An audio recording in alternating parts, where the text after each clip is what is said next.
Oi, gente! Bem-vindos ao canal Ler é Legal, um espaço para a gente discutir literatura. Hoje nós vamos falar do livro Vitório, de Anne Rice.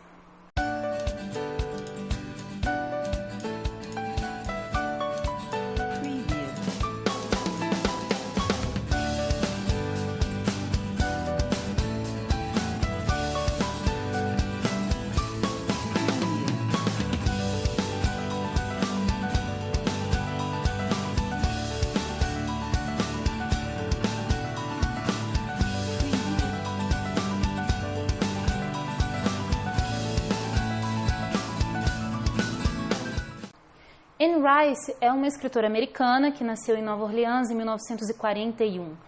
Ela ficou famosa escrevendo crônicas vampirescas e agora ela está numa fase em que não escreve mais sobre vampiros, ela escreve sobre anjos.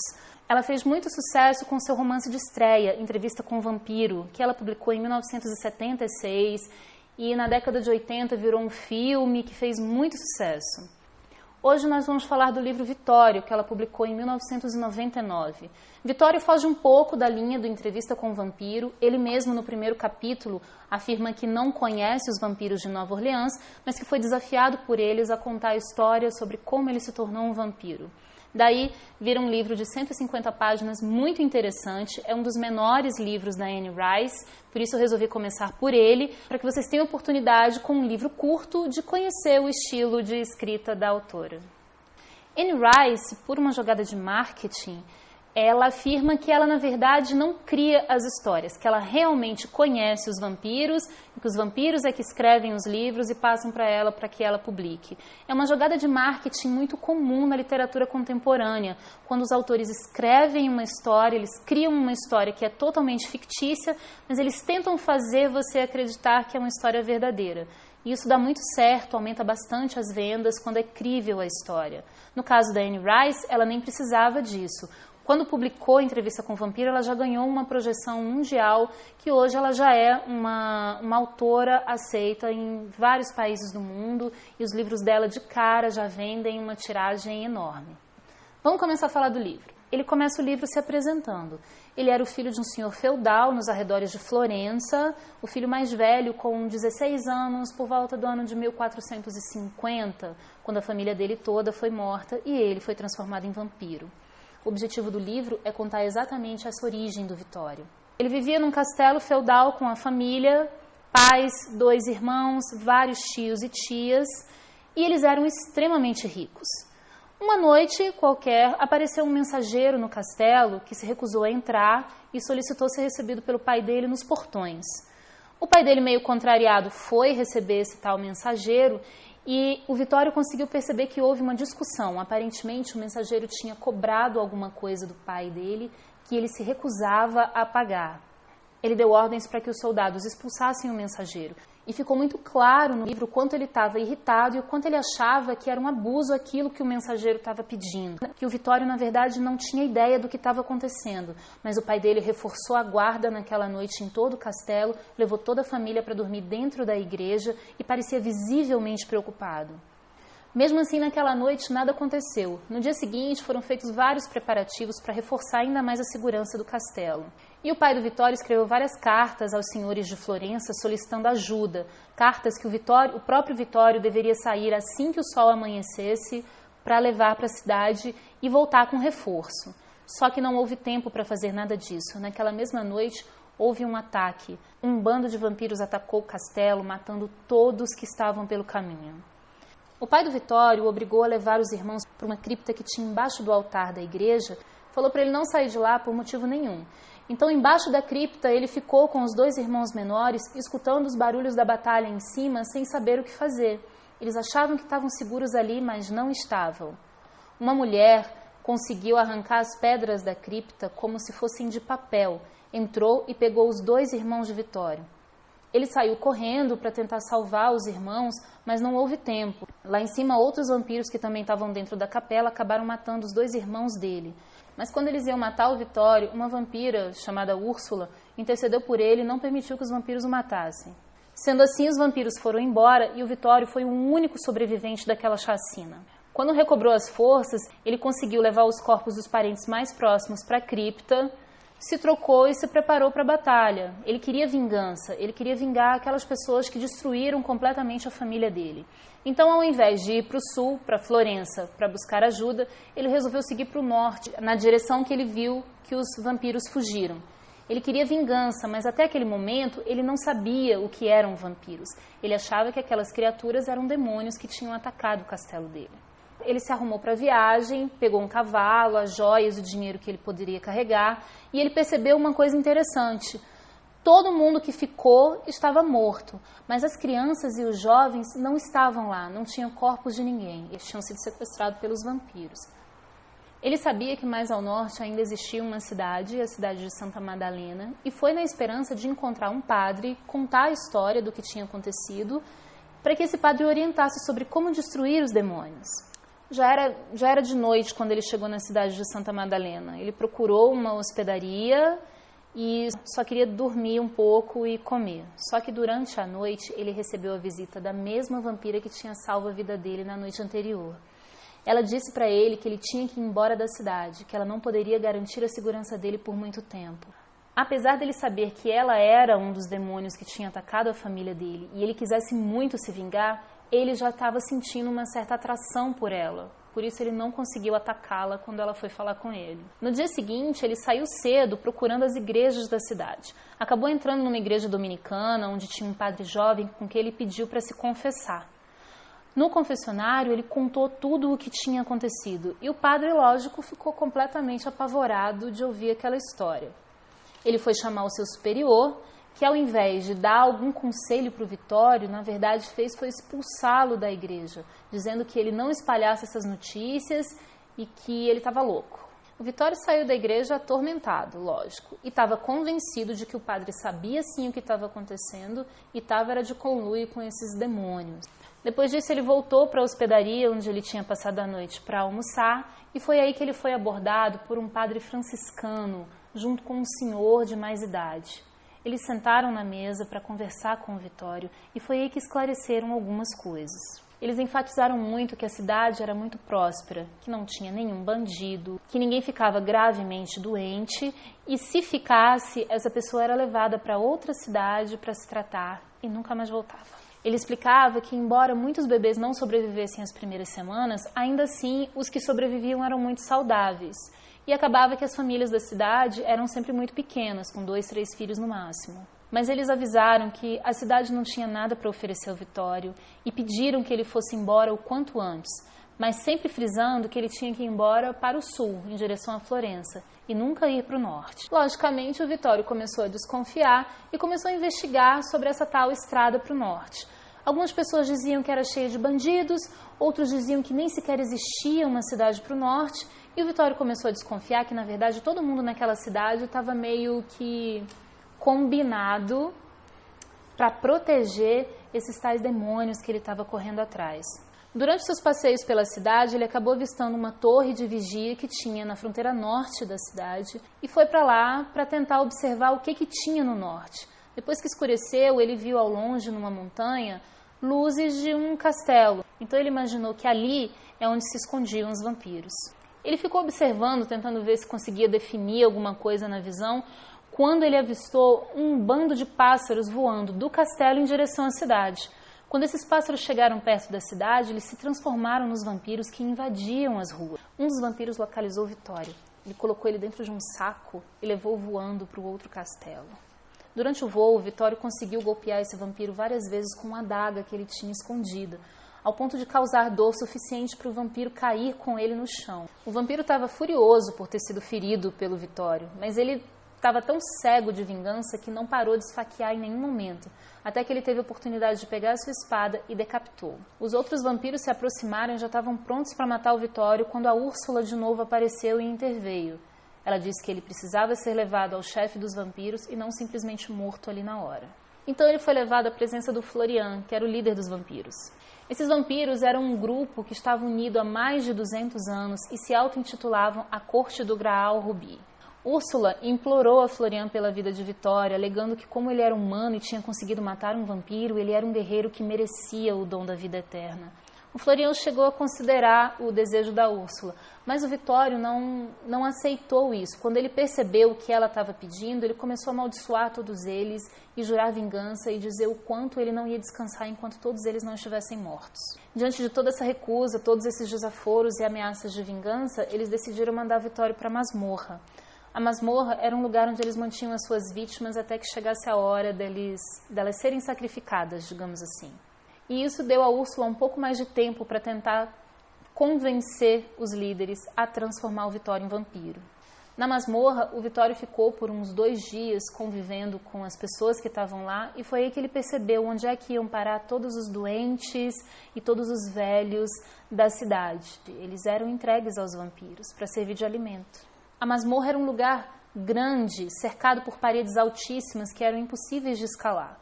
Lá no meio ele viu que tinha alguns caldeirões fervendo sopa e era daquilo que as pessoas que estavam lá se alimentavam. Só que essa sopa era temperada com o sangue dos próprios vampiros.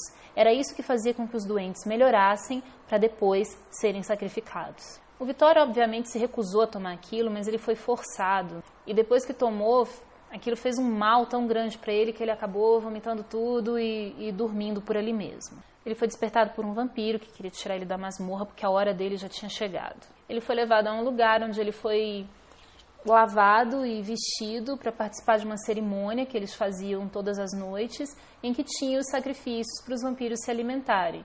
Ele foi levado para a capela do castelo. Para a indignação total dele, era a capela mais linda que ele já tinha entrado. Só que os motivos não eram sacros. Os motivos que estavam decorando aquela capela eram todos profanos, obviamente, a gosto dos vampiros.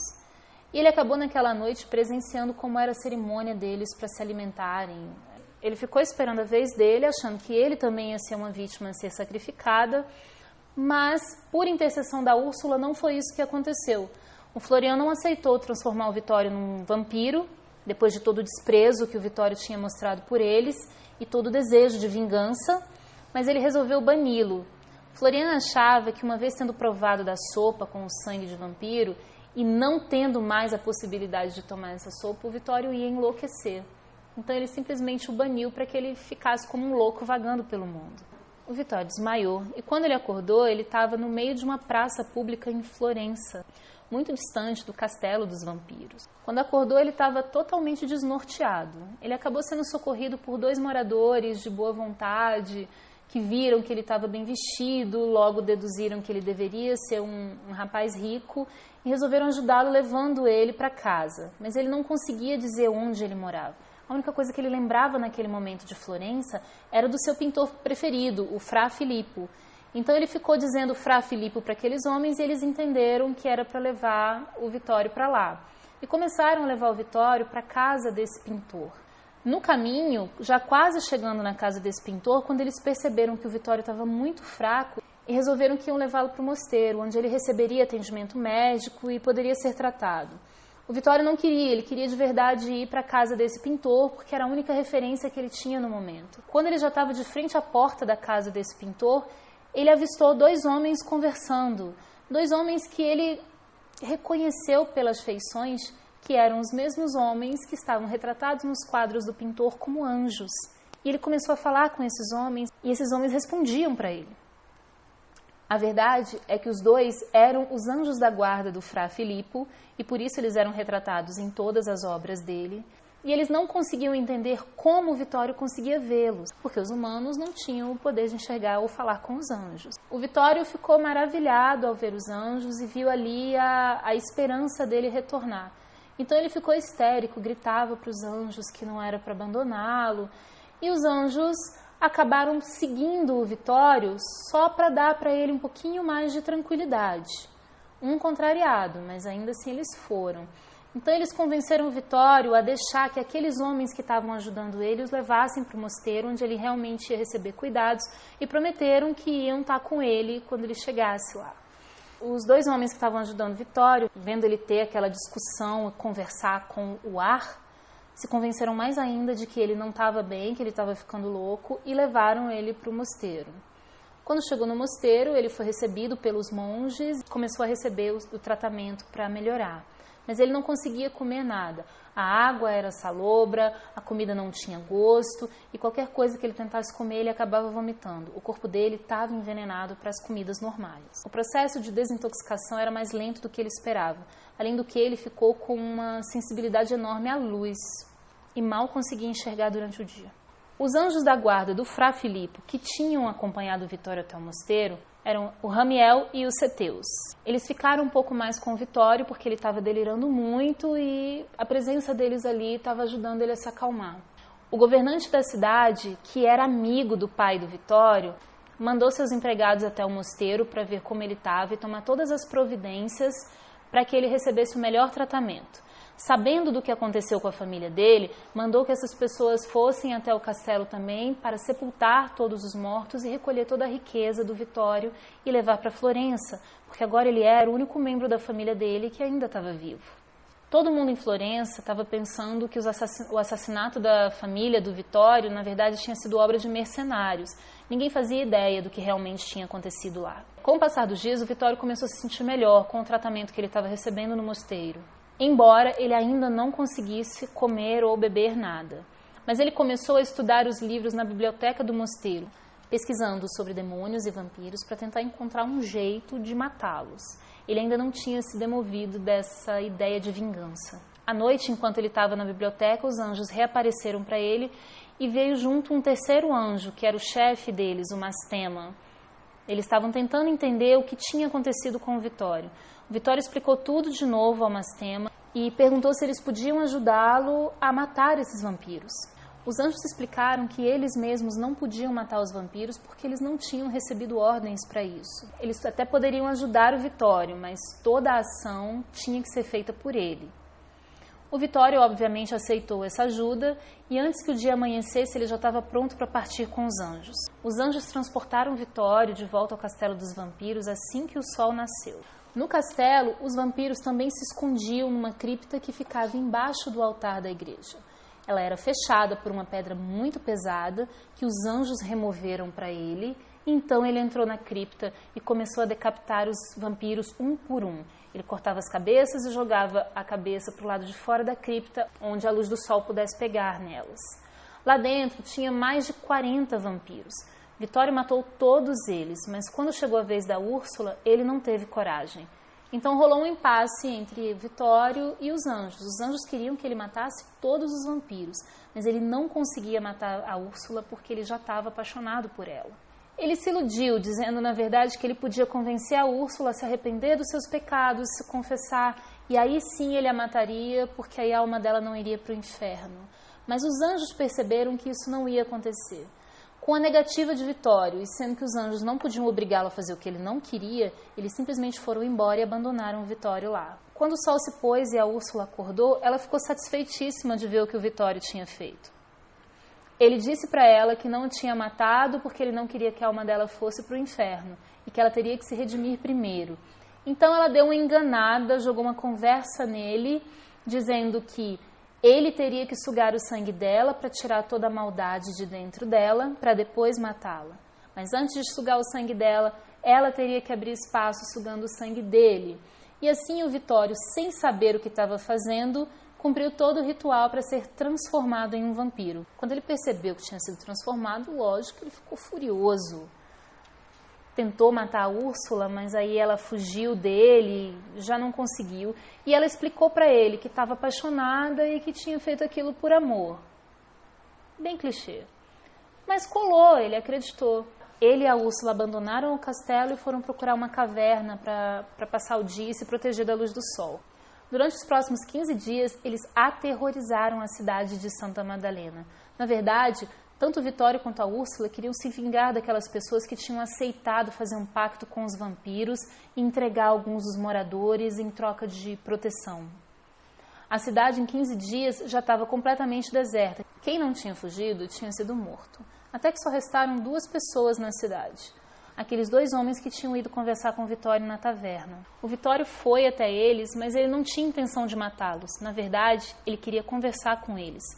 Para o Vitório, aqueles 2 eram as 2 únicas pessoas honestas em toda a cidade. Eles conversaram durante longas horas. Ele se sentia grato por todas as informações que os dois tinham passado para ele e que a única coisa que ele podia dar em troca era o relato de que anjos realmente existiam e que o próprio Vittorio tinha visto e tinha sido ajudado por eles a matar os vampiros daquele castelo. Ele explicou que os anjos tinham ajudado ele a entrar no castelo e a matar todos os vampiros e que só tinha sobrado a Úrsula. E ele tinha sido transformado em nome do amor que sentia por ela. Nesse momento, a Úrsula resolve contar a própria história, dizendo como foi que ela se tornou vampira. Ela contou que 200 anos antes ela foi vendida pelo pai ao Lord Florian, que era o líder dos vampiros. Ele tomou a Úrsula como esposa e a transformou em vampira, e desde então ela morava naquele castelo. Então, apesar de ter mais de 200 anos de idade, ela não tinha experiência de vida nenhuma. Depois de saírem da cidade, a Úrsula e o Vittorio foram para Florença, que era a única cidade grande que o Vittorio conhecia. Tinha obras do Fra Filippo espalhadas por toda a cidade. Então o Vittorio queria levar a Úrsula até Florença para mostrar para ela quem eram os anjos que tinham ajudado ele a derrotar todos aqueles vampiros. Quando eles chegaram à cidade, Vittorio levou a Úrsula para ver o quadro da Anunciação, que é onde os dois anjos estavam retratados. E por incrível que pareça, os anjos apareceram para ele. Ele questionou os anjos então, alegando que ele mesmo não era mais digno de vê-los. Os anjos disseram que o Vittorio poderia vê-los sim, todas as vezes em que ele visse os quadros do Fra Filippo. Depois dessa conversa com os anjos, apareceu Mastema, que era o chefe deles e foi quem mais tinha ajudado o Vittorio nesse ataque contra os vampiros. Mastema estava visivelmente irritado por o Vittorio não ter matado todos os vampiros, ter salvado a Úrsula e por isso mesmo agora ele mesmo ter se transformado em um vampiro. O Mastema amaldiçoou o Vittorio com o dom de poder ver a luz, a chama da alma das pessoas. Então toda vez que ele matasse uma pessoa, ele também estaria vendo aquela chama se extinguir. E sendo assim, ele teria consciência de que ele está matando um ser divino. E ao longo dos anos, desde aquela época até hoje, todas as vezes em que ele olha para uma obra do Fra Filippo, ele consegue, nem que seja por um instante, avistar os anjos. O objetivo do livro do Vittorio não era contar a vida dele enquanto vampiro, e sim como foi que ele se tornou um. É um livro pequeno, bem despretensioso, porque ele não é um personagem importante nas crônicas vampirescas da Anne Rice, mas eu acho que é um bom livro introdutório, se vocês quiserem conhecer mais a obra dessa autora. Eu li todos os livros da Anne Rice quando eu era adolescente, adorava a saga das crônicas vampirescas. É uma linguagem fácil de ler, a leitura flui com certa facilidade e quando você menos perceber, você já vai ter terminado o livro e vai estar querendo pegar o próximo. É um tipo de leitura muito envolvente. Principalmente para quem não tem o costume de ler, eu sugiro que comece com livros assim. São livros de leitura fácil, em que você vai ler rapidamente uma história e vai aos poucos pegando o costume de ler cada vez mais. Quando você já estiver mais acostumado, pegar um livro maior não vai ser tão difícil. Bom, eu espero que vocês tenham gostado desse resumo. Se vocês gostaram, clica aqui embaixo e dá um joinha para ajudar a divulgação. E se você gostou da ideia do canal, se inscreve para receber nossas atualizações. Continue sempre lendo, porque ler é muito legal. Até a próxima!